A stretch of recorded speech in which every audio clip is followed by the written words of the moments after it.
Shivangi Sarda is also joining us this morning. Shivangi, okay, Shivangi will join. Okay, there she is, along with Chakri Lokapriya from Chennai. Shivangi, morning. Before we talk about markets, Shivangi, there was a very important meeting of SEBI last evening, and where there's been a kind of a move on the F&O side. The inclusion-exclusion criteria has been looked into and according to some has been made stricter.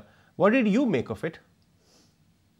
Very good morning. Thank you for having me. So, moving and seeing the entire scenario from a backseat, the new SEBI regulations on the, barriers for single stock entry may not have a significant price impact on the stocks, which are moving out of the list. But however, sentimentally, we've seen that traders prefer stock, which are also traded in the derivative segment, to be able to, hedge their cash positions. And similarly, funds that hold the stock, which may move out, may not be preferred to trade them anymore, which may result in a little liquidity crunch for these stocks.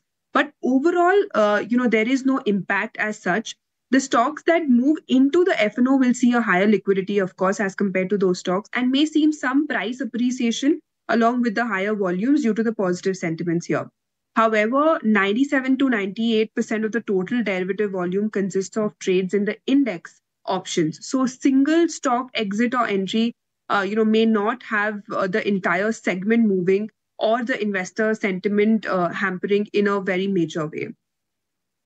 Interesting to get in your take on that, but let's also find out what the outlook is, Shivangi, on some individual stocks and chat about that. And Chakri, let me get you in then. Lots of consolidation taking place within the entire cement sector, in particular with the news with UltraTech and India Cement. How are you reading into this news? Good morning. UltraTech is the market leader at about 200 million tons. Adani grew with ACC and Ambuja acquisitions has, fast become an important player in the cement industry. And, UltraTech has about 10% market share in the south currently, and Ambuja is the next biggest player. With the recent acquisition by Adani of Sanghi Industries, UltraTech had to do something to maintain its position in the south. So now, if you look at UltraTech's plans, they wanted to add about 15 million tons in the south. India Cements has about 15 million tons. Now, whether they acquire or don't acquire, that's now if they go ahead with their expansion plans, anyway, they with the 15 million tons, they'll probably have about 20% odd market share. And that is important for them in an industry which is consolidating very fast. So I think, we'll continue to see this race between Adani, UltraTech, as well as Dalmia Bharat Group. Your favorite among the two? UltraTech is very well positioned. It's still the market leader. Adani, on the other hand, that is in ACC and Ambuja, are far more acquisitive. They can move on deals much more faster. So in terms of where will growth come faster from, I think it will be in ACC Ambuja. What about your view then on another heavyweight, and that's HDFC Bank? After that longish slumber, finally it has begun to move. Give us a sense as to what you believe investors should do, those who maybe have missed the bus with private banking names, HDFC Bank and even others. Which are the top three according to you? I think ICICI among the private banks still holds the thing. And in terms of HDFC, there's still time to get onto the bus. The merger integration, cost of capital issues are still, it's a great company, great bank. It's acquired another big home loan provider, and it'll take time. So I think we'll still wait by the sidelines until their cost of capitals and other merger-related issues are all sorted out.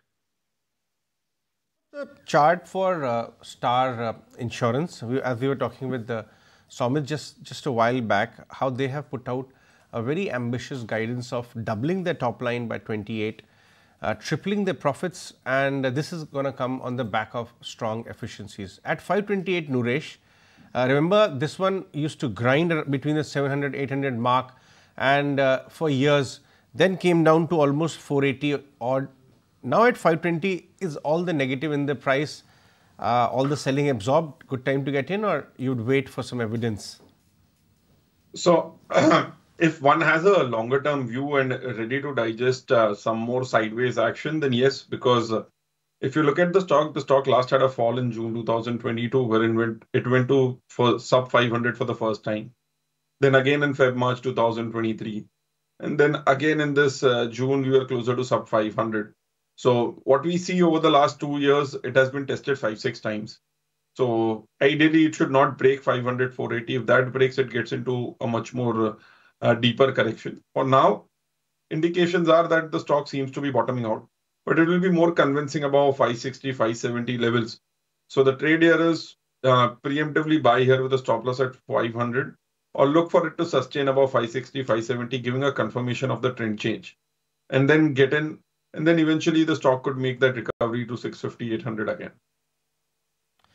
The other very interesting stock is Styrenix Performance Materials. It's a small cap stock. Chakri, have you heard of it? I think it was known by some other names earlier. There was a corporate action there. What has happened in Styrenix Performance Material, if you can pull up the stock, is that some of the best names in the market have logged into that one. Vallabh Bhansali have bought 1 lakh shares, Inam Investment 2 lakh shares, and Ikigai. Remember Ikigai, Pankaj Tibrewal's new fund has bought 1.5 lakh, Sage One, Shubhkam Ventures, Nippon, Bandhan, Motilal, and of course Bengal Finance, which is Ashish Kachulia's firm.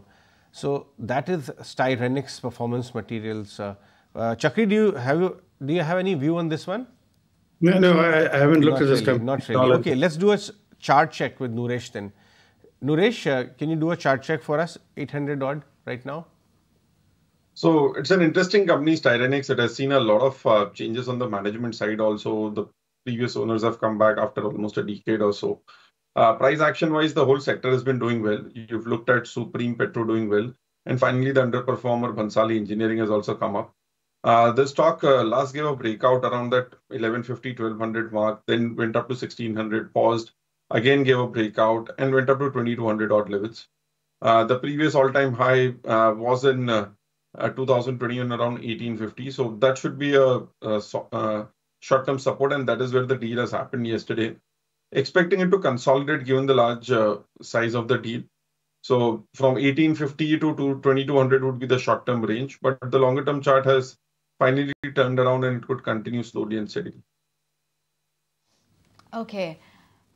Meanwhile, let's also get in a take then on some of the stocks that are in the brokerage corner. And you've got Aman Industries that's in the spotlight as well. There's a buy rating that's come in talking about some strong plans with respect to industry tailwinds and demand and market share growing. Have you had a look at this, Chakri? Sorry, again, I don't know this company. Fair enough. Let's move right on to things that you're more familiar with, and that, of course, would be the entire telecom space with respect to the kind of tariff hikes that we've seen, Jio making the first move. What could this spell out with respect to its IPO plans, according to you, and what would this mean for the other players? For the other players, clearly, they'll follow suit with a 20-25% hike, which I think is kind of slightly more than what the market was expecting. And this and they haven't increased tariffs for about a couple of years in a row now, and so that'll do a world of good to balance sheets of everybody, and most importantly to Vodafone Idea. I think the clear beneficiary of all this, it'll benefit everybody, but incrementally, I think it's Vodafone Idea. And as far as Jio is concerned, I think this clearly with about 480-90 million odd subscribers and tariffs now going up, and a balance sheet strong enough to be on its own. I think this is the next step towards a listing of Jio.